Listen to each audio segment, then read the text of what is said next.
Hello everybody, how are y'all doing today? Finally made it out to the range to do a part 2 of the review between the Savage 64 TR with that little threaded muzzle and the Marlin 795. And I used the same scope that I had for this rifle here. I took it off just to make sure it's an even and fair comparison. And when I went to Bass Pro, I found this right here, Traditions scope rings for about maybe $14, and it fits to a dovetail receiver there. And it's aluminum. It looks you know, better quality than the mount for the you know, BSA 22. And also I found a Pro Mag 25 rounder Marlin 795 magazine. Okay, which I'll I guess make a little comment about these and the scope mount and everything. Okay, for the most part, let's do a quick recap here. Last time we had this target right here from the Savage. This is the CCI Mini Mag, Aguila Super Extra, and the Winchester Super X. And as you can see, the Super X is the least accurate of them all, actually of the three. Okay, now let's look at today's targets. Today, this is the targets right here, and a couple of things about the 795 is that the trigger is really horrible. I mean, it's bad. It's really tough, and it's just for the 22, it's really annoying. Okay, that's all I can say about it. It's you know, comparing these two rifles, I mean, if you look at the targets, the 795 with the better trigger can probably pull off, you know, better accuracy, you know, results. But you know, with the trigger the way it is, this is what I got right here. Okay, so bear with me on this one. The left target here, this is the sighting in shots, by the way, with the Winchester Super Extra right there, or Super X, no, Super X, I'm sorry. And this is a target with the Winchester Super X. Now I don't know if you can see some of the holes there, you know. I probably pulled this one because of the trigger. As you can see, the Super X is probably doesn't work well with the micro groove. This is what I got right here. Not really too pleased with it, you know. You got 1, 2, 3, 4, 5, 6, 7, 8, 9, and a 10th shot probably somewhere there, you know, or even probably off the paper. Combine that with the awful trigger, that's probably what I got here. Okay, the middle target here is with the Aguila Super Extra. Okay, so it's not bad. It's grouping, you know, rather well right here. I'm aiming at the center of the circle here, but you know, because I'm reviewing more guns today, you know, I really have to kind of make it quick. So you know, I'm shooting a little bit low, but as long as it's kind of centered, I'm kind of happy with it. You know, we just kind of try to measure the accuracy. We're not really shooting bullseye. But yeah, I know the results not as dramatic as the other target because I forgot to bring the shoot and see, or I didn't bring enough for this target right here. Okay, so this is what I got right here with the Aguila Super Extra. Okay, so it's not bad. Even if you count this 3x9 22 Marlin 795 bad trigger, it's not bad. Now we'll be moving on to this target right here. It is the with the CCI Mini Mag.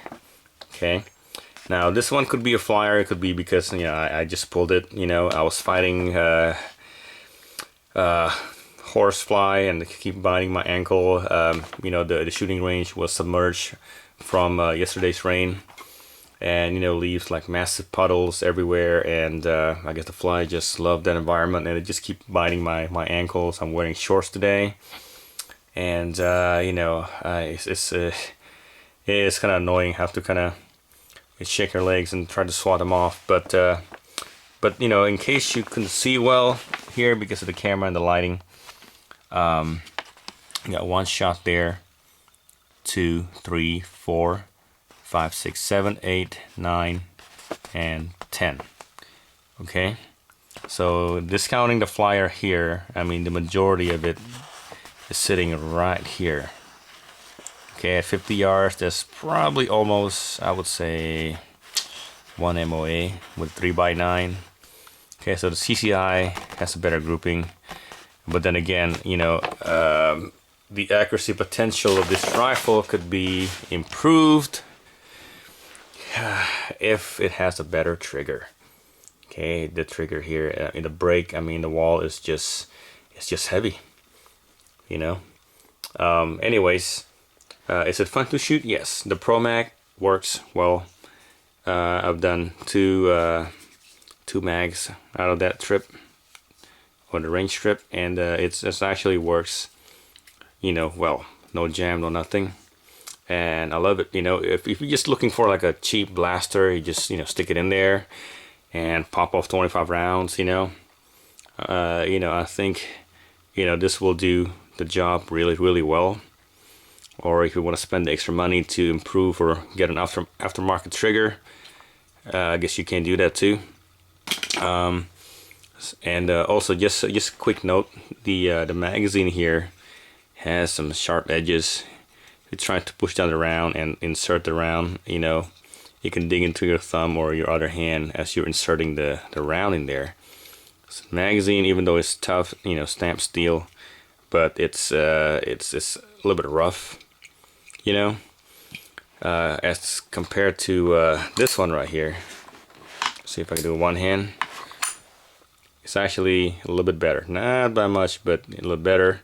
It's easier to load 10 rounds in this magazine than in here. The 10th round takes a lot of jiggling, and you know, it'll take some work to put a full 10 rounds in this magazine right here.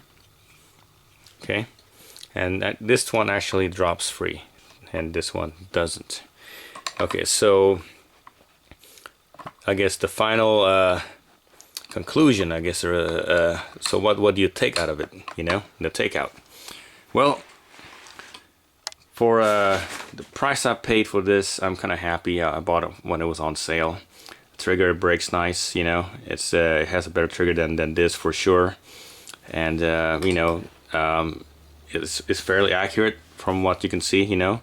And I'm probably gonna keep the scope here 3x9, and I'm probably gonna get a center point 4-16 at Walmart and see what this thing can do with the better scope, better magnification. Okay, and if I want to, I guess, pick a go-to gun, I'll probably pick this one right here. The receiver steel has a, you know, a nice little heft to it, so you know, you can put it on the bench rest or any kind of rest better. It doesn't move around too much with the wind when it's windy, so I kind of prefer this one. However, with the Marlin, if they work out the trigger, or if you know, a place where you can get an aftermarket trigger, stick a 25 rounder in there, and you probably have a lot of fun in the range all day long. You know, again, I still prefer the Savage because of the muzzle options, and you can, you know, put a suppressor there. I know they when I went to the gun show, there's some vendors who has a muzzle attachment, so you can add on your own suppressor too down the road if you want to. So that's not ruling out the suppressor option for this rifle also. You know, if you want to go shoot rabbits or squirrels or whatever, do any kind of small game hunting, this is probably easier and lighter to carry around. It's really light for what it is, you know. And so I won't discount both of these, or this one right here. I'm probably gonna keep one for my daughter when she's old enough to be able to, you know, squeeze the trigger and all that stuff. So I'm probably gonna let her play around with this, you know. And I'm just gonna keep this as my go-to target 22 rifle right here. So yeah, so that's the conclusion. Are they all, or is this really a bad rifle? No, not really. Micro grooving. If you can find the ammo that it likes, I'm pretty sure, you know, you can probably get really good results with it. And with the better trigger, of course.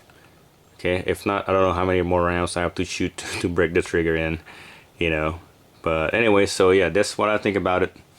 Hopefully they'll inform you of the pros and cons of both rifles and the accuracy potential that these rifles presents. Okay, I might revisit the topic again after I put in a better scope. I'm just gonna leave it here, and there we go. Thank you guys for watching.